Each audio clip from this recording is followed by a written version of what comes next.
Hello, everyone. Thank you so much for joining us for another episode of Leadership Matters with Dr. Sharon.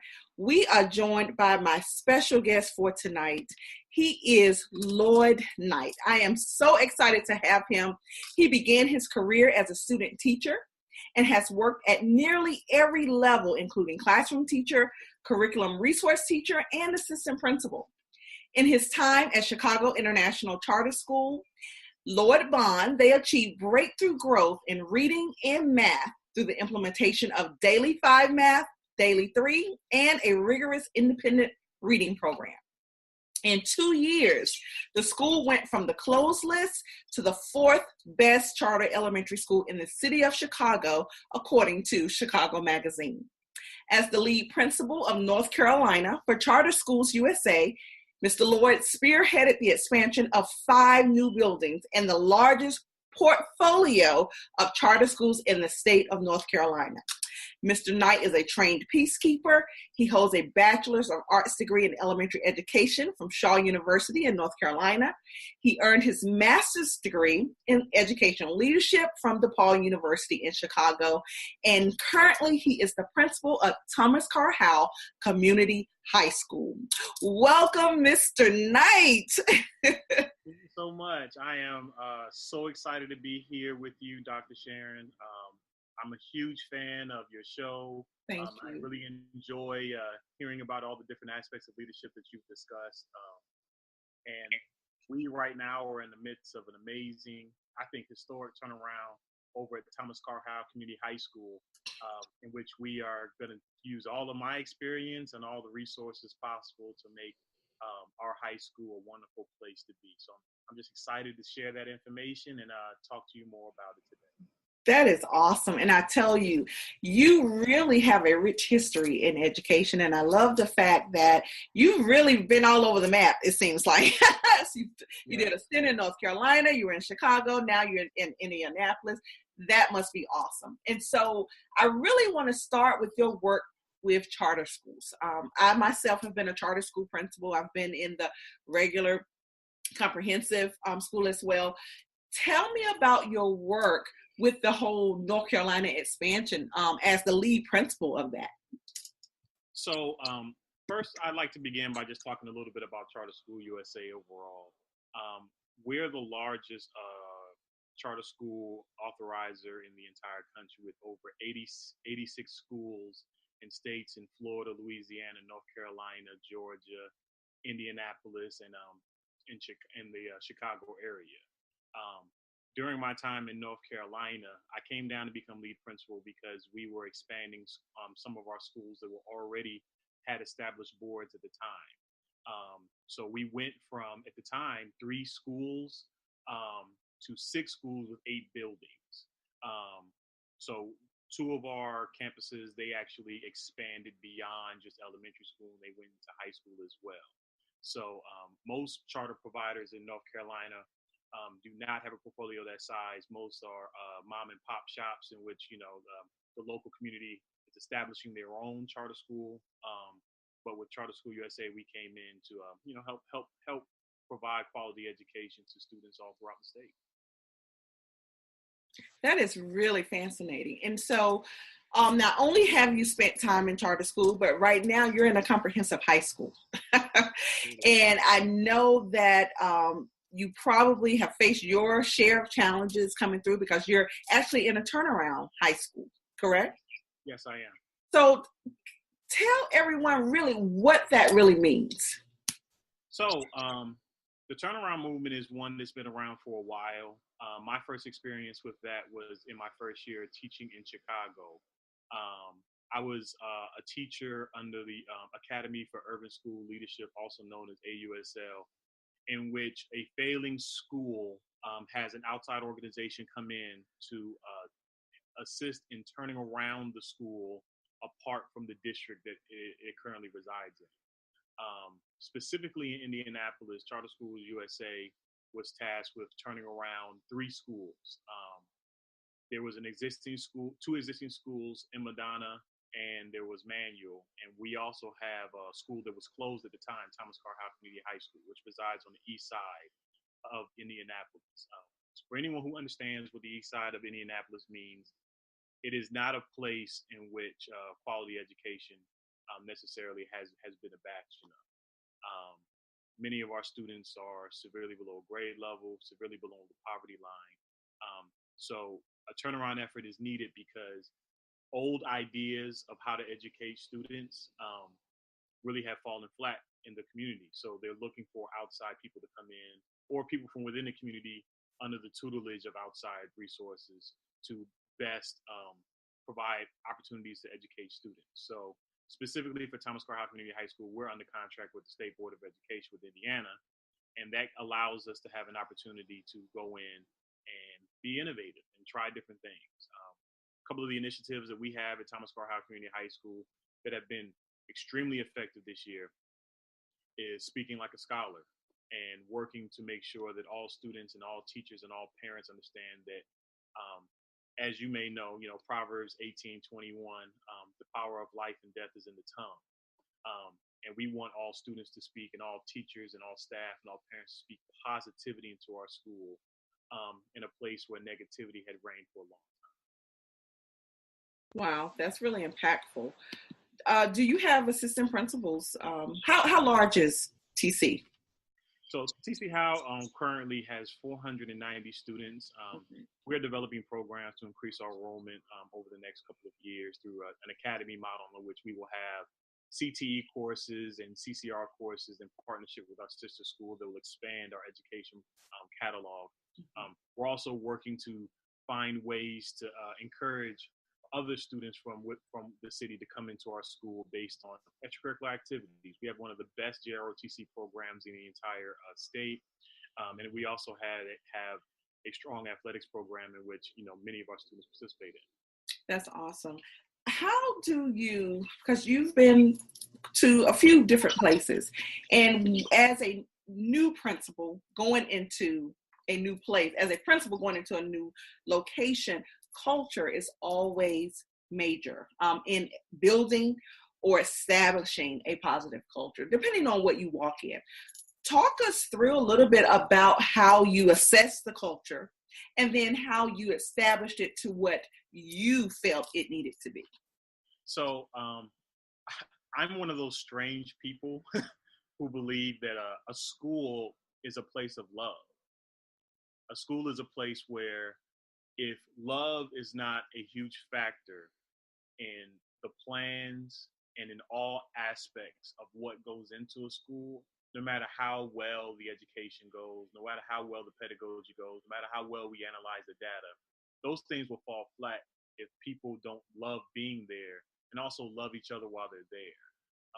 So for me, we have certain programs that we've implemented, and they actually, my superintendent, Eric Lewis, he thought I was really crazy when I first talked about this, but every Monday we start with a school-wide meeting in which we put every single student in the auditorium right after they come in from breakfast.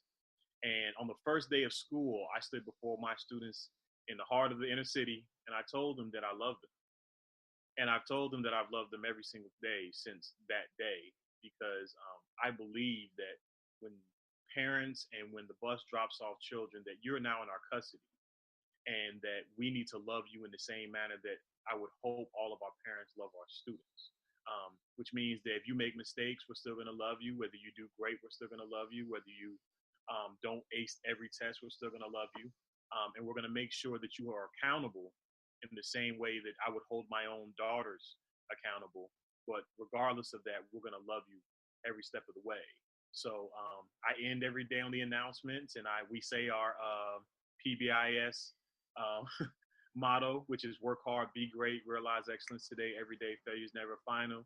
And I tell them I love you, and I expect that 100% of you will be back here tomorrow ready to learn and be great. I also greet all of my students at the door. I touch every single student as they come in to make sure that, they know I'm there for them and that I want them to be great today. I touch every single student at lunch as they go through the line to let them know that, hey, Mr. Knight's still here. If you need to talk to me, just being as visible to them as possible. And then I touch every single student at the end of the day as I wait outside for them. So that none of that is by accident. It's strategic because in a turnaround model, the first thing we have to implement is a culture of joy, that we're going to give of our students an opportunity to truly help rebuild the culture of the school in a manner in which, like I've been saying, and I've said it over again, everyone feels loved, everyone feels cared about, everyone feels safe. Thomas Carr Community High School hasn't always been that way, and we've worked really diligent to make that turnaround this year. And I think most people who have experienced our school and visited our school today are actually pleasantly surprised with the work we've done culturally in our building. Awesome. I tell you, and especially because it's a high school, I love your strategic move for our high school students. I think that's awesome. And you are a trained peacemaker. Please tell us what that is. So while I was in the city of Chicago, it was, I want to say, maybe my last semester of graduate school. There was this show called, I think it was called Chicagoland, in which the principal of Finger High School had employed restorative practices within her school to help turn around her school. Finger has a rich history in which, students who came from the neighborhood that I came from before our charter school was originated as Chicago International Charter School. A boy was from our housing project where I was working for many years, was beaten to death outside of Finger High School. The video went viral and people knew about it. So when they were trying to rebuild the culture of the school, they encouraged restorative practices. Restorative practices, at its very essence, means that we are going to work to repair the harm that has been caused. Okay, so if you break it, you fix it. That goes with feelings, that goes with fighting, that goes with all different types of aspects. Now, let me be the first to tell you, I'm no hippie, okay? I'm not a person who believes that a restorative school is not a place where anyone ever gets suspended. I'm going to suspend you if you earned it. But what we will do is we will invite you back into the building when you come in. We still love you, and we're going to work to repair the harm so that we don't have those things happen again. So my training at that time was over a week span. My school culture and discipline coordinator, Mr. Marcel Kirk, we spent a week in a Buddhist temple learning about restorative practices, and we came out of it so strong. And in our first year, we reduced suspensions by 75%, not because we suspended less, but because we had only about 50% of our kids that were repeat offenders, because we would invite the community into our school after suspensions, parents, aunties, uncles of both sides usually, have the restorative practices circle, get down to the root cause, tell our students that we love them, we care about them, we're not upset with you because of what you did, but we will do this again because we are responsible for you and we want to have a school of love and care and safety. So the result of that was less recidivism rate involving suspensions. Now, the truth is, most circles that I've done have involved adults because we have to fix ourselves before we can go to fix our students. And as a high school, as a principal, the drama of what it means to be in a school is outrageous. And a lot of times we have to repair the harm of that as well so that we can do what's best for our students. So that's how restorative practices has had a huge impact on what we do here. I actually ran a circle last Monday, not this past Monday, but the previous Monday for professional development, because we had to touch on some hot button topics. Everyone knows about the school shootings that have been happening across the country. And everyone also knows about the fact that we have to make sure that we protect all students. So regardless of race, sexual orientation, stuff like that. So we had a very heavy day of professional development and we ended with a circle. And what was a tense day ended with love and care and people really ready to get out there and do what's best for our students so we can run across that finish line. Wow, absolutely. Here in Maryland, we actually just had one this morning. So it's really weighing heavy on everyone, educators, parents, students, the community. So I think that is so needed. And I'm glad to hear that you are pursuing just that. So I applaud you in that way, definitely. Oh, thank you. I appreciate it. Absolutely. And so, Mr. Knight, my space is working with novice leaders. And, I work with new assistant principals, new principals. And I'm always finding out how established leaders cultivate leadership in their building, be it teacher leaders or any administrators that you have under you. How do you develop their leadership? So, as part of our not-for-profit organization, Noble Education Initiative, we participated in many professional developments this year, revolving around John Maxwell's The 5 Levels of Leadership. Everyone comes in at positional leadership. You got the job, right? But as you progress through the levels of leadership, relationship, production, you find yourself in a place in which you cannot truly be successful in a leader unless you begin to try to replicate yourself. So what I like to do is I like to make sure that my teachers and my leaders, my assistant principals, curriculum coordinators, I want to put them in the best position they can be to be successful. I have a rule in which if you can do 80% as good as me in a task, then I need to give it to you so I can allow you to grow and build your capacity. So I have 2 amazing assistant principals, Victoria Pittman and Lacey McKenzie, who are absolutely marvels within my building. I inherited them when I first came there, but I saw the brilliance in them almost immediately. So whenever I have a difficult conversation with someone, they're next to me. Whenever I have to go address a parent who's super upset with me for some reason, they're next to me. Whenever I need to talk about budgets and operational things, they're next to me because I am constantly coaching them and I'm also accepting their feedback back for me. I have an amazing teacher leadership team that I cultivate collaboration with. Collaboration is the bedrock of any successful school, and being able to have an amazing idea and trickle it down to everyone so that they have an idea of how they can do that as well. By going through all those actions, you build the capacity of the people around you and you make them trust you in a way in which now they can step up and they can take on the reins and do great things as well. Right now, we're planning for next year, and honestly, some of the best ideas I've ever heard have come from my team because I've trusted them with the capacity that's been built to be innovative in their own lane and do great things for our school. Awesome. And we know as educational leaders that our stakeholders are a major component to the success of our school. How do you engage your parents and your community and involve them in the day-to-day operation of your school? Well, I think we're still in the infant stages of that, but I think the biggest thing that we do is parents come in and I invite them in all the time. I'm never in a place where I don't have enough time to sit down and have a discussion with a parent because as I already discussed with the 5 levels of leadership, I'm at position with every parent until I sit down with them and I can give them a piece of myself through relationship building.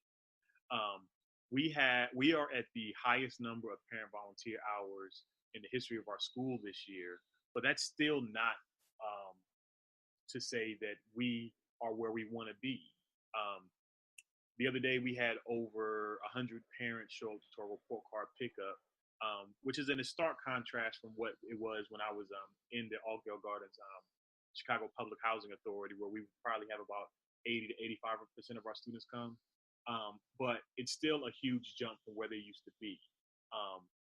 I think the main advice I'd give any leader who wants to engage the community is one word: food. If you feed them, they are going to come. So we always try to find a way to engage our parents with different aspects. And, with next year and us building up our fine arts program even more, I'm looking forward to having even more success trying to bring the community into us. And how long have you been at TC Howe? So I came in June. And actually, it's a really interesting story. I was driving back. I was driving down I-85. I'm sure you know what that is. So I'm driving 85, heading towards Charlotte because that's where I was based in. And I received a call from someone I'd known for many years. It was a 954 number, which is we're based out of Fort Lauderdale. And of course, my heart's beating like, oh my goodness, what is someone calling me from Fort Lauderdale for? And I was asked that what I thought about TC Howe. A friend of mine for many years had been principal of TC Howe, Tyler Small, and he's an amazing friend of mine, and he fought the good fight for many years for TC Howe, and I respect him so much for it because now I'm in his shoes and I know how hard it is to be successful in a turnaround model. But I was informed that he wouldn't be there, and he was like, "Hey, why don't you come down and just check us out?" Because I think I was in a superintendent position prior to coming to Howe.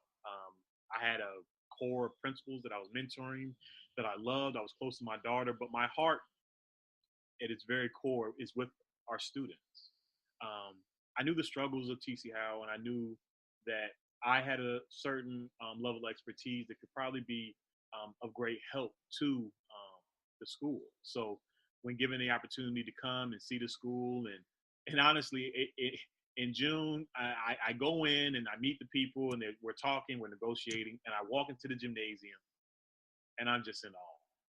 It was just the most beautiful place I'd ever been in my life, and pretty much from that day, that second forward, I was like, okay, I don't think I'm going back to North Carolina. I love that. Oh my goodness.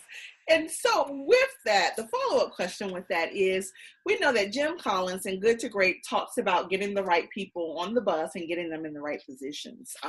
As a fairly new principal to your school, and I'm sure that if you have not had a lot of opportunity to hire, that it will come. Naturally, that's what happens. What are some of the things that you do to really impact the quality of human resources coming into your building? So there's one type of person that I look to hire, because most people who are interested in teaching at a school like TC Howe, I'm not probably going to have a whole lot of experience. I'm not going to grill you about pedagogy. I'm not going to grill you about culture, because you can probably do things the way I tell you to do it. I look for two things. I look for one, intelligence. I want smart people around me. I want people who are of an intelligent mind, regardless of race, creed, gender, sexual orientation. I want someone who is smart. I want someone who is strong mentally. And the second thing I look for is grit. I need to know you failed before, because you're going to fail here. You're going to fail in our school. You're going to have to brush yourself off, get back up, dry those tears, and get back at it the next day. I look at myself as a coach before anything else. I take more pride in taking someone who is gritty, smart, and taking them to the next level and going on that journey together. I don't take pride in going out and finding the absolute best teachers, because I have confidence in my team and our coaching ability to take someone who has the intelligence, who has the grit, to put them in a position to fail, grow, be successful. And that's where I've had my greatest coaching experience. So specifically, especially when I first became a principal, we at CICS Lloyd, we had about maybe 8 new teachers that year. Brand new, milk behind the ears, just new teachers. And there were many, many, many days where I would go into their classrooms and we would just have conversations about, like, this is the things you need to do. I put the books in their hand that they needed, like Teach Like a Champion from Greg, from Lamov, and we would model different things. I am a teacher before I am anything else. I have a class I teach now. I taught success classes last semester. And I am the first person who will volunteer and say, hey, I'm going into your classroom and I'm going to show you exactly how to do this on the ground level. So my pride comes in the fact that I have coached so many teachers into eventually going into leadership roles, even in my short time as an administrator.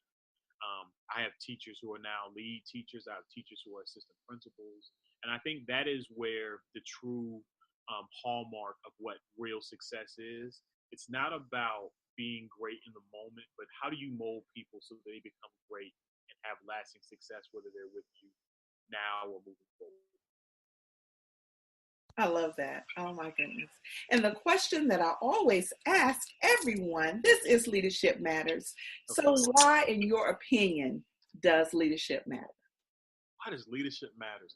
I think if you look at I think there was a book I read by Todd Whitaker some years ago, in which he talked about what great principals do. If you look at the statistics of a school, the biggest factor on the success of a school is the level of capacity of the leader who's actually running it. It starts at the top. 100% it starts at the top, and it's going to make sure that the person who is at the top has an understanding, has an empathy for all the stakeholders involved, has the intelligence to be able to be innovative with the design of what the academics and the culture of the school needs to be. A person who lacks capacity with leadership can be coached to be better, but it's probably the bedrock of exactly what you need to be before you can even talk about whether you're going to be a principal of a school or a CEO of a company. You have to be able to be that person. And I want to be clear. I am a person who walks into buildings and I want to inspire people to be great. I want to inspire people to be great. I want to inspire people to go further than they could ever have gone before. Now that's something that I know that works.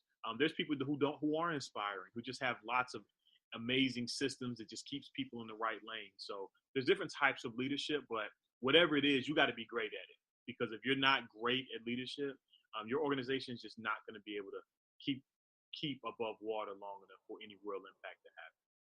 And that's how organizations fail. Okay. And what would be a final message to novice principals as well as aspiring principals? Um, I think seeking professional development is really important. I think having mentors is important. You know, I still talk to my mentors on a regular basis. I'd love to shout out, my first real principal mentor, Mr. Michael Campbell. He's about to enter retirement soon. Troy LaRaviere, he's an assistant superintendent in the city of Philadelphia. These were people who inspired me to be great. I even want to give a shout out to Dr. Linda Mark, who probably didn't love me too much when I was actually her assistant principal, but inspired me in different ways. Um, Find mentors who you can bounce ideas off of. Um, I think the other thing I would say is make sure that you find a way to build a team and have a real collaborative model with the way that you move through your building. I've never seen a successful principal who sat in their office all day, ever. You know, I take at least 3 laps a day. I walk through the building. I step in the classrooms. I just stand there. I look at kids. I meet eyes. I touch every kid 3 times a day. I give speeches to inspire my students. I tell them I love them every single day. And it's not; these are not things. These are things that are strategic, but these are all things that were genuine. I think my inspiration through education is simple. You know, I'm caring for my dying mother right now. She has brain cancer, and that's why I'm actually home right now in Virginia. But what I would get my inspiration comes from the fact that I lost both of my birth parents very young, and I know how hard it is for our students who have single parent families or have a family situation that's not ideal. And as educators, you know, we're not in here to get the bucks, but you know, I mean, money's nice, but we're not here to get the bucks. We're here because we want to create a world in which all education is equitable, that all students feel loved, all students feel cared for, and if any novice or experienced principal has those cornerstones in mind, then I know that they'll find success. I tell you, thank you so much. And where can our educators follow you professionally? Oh, here we go. All right. On Instagram and Twitter, you can find me at and actually the CEO of our company gave me this nickname at Lloyd the Outlier. So at LLOYDTHEOUTLIER.